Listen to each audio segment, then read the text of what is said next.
আচ্ছা, অনেক প্রকার তো মিষ্টি পিঠে খাওয়া হলো, এইবার আমার রেসিপি ফলো করে একটু জাল পিঠেও খেয়ে দেখুন। আশা করছি ছোট থেকে বড় সকলের খুব পছন্দ হবে।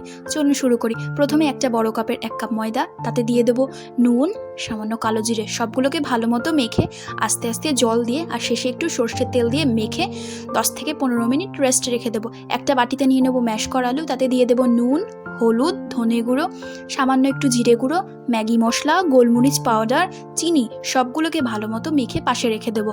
এবার একটা পাত্রে নিয়ে নেবো বোনলেস চিকেন, তাতে দিয়ে দেবো নুন, হলুদ, গোলমরিচ পাউডার, আদা কাঁচা লঙ্কার পেস্ট, সবগুলোকে ভালো মতো মেখে একটা কড়াইতে আস্তে আস্তে ভেজে তুলে নেব।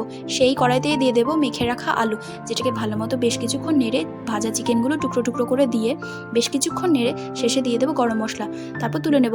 আর একটা রুটিকে মাঝখান থেকে 4 ফালি করে তার সাইডে একটু জল দিয়ে ভেতরে একটু পুর দিয়ে ভালো মতো মুখটা সিল করে গরম তেলে হালকা ব্রাউন করে ভেজে নিলে রেডি আমাদের ঝাল পিঠে।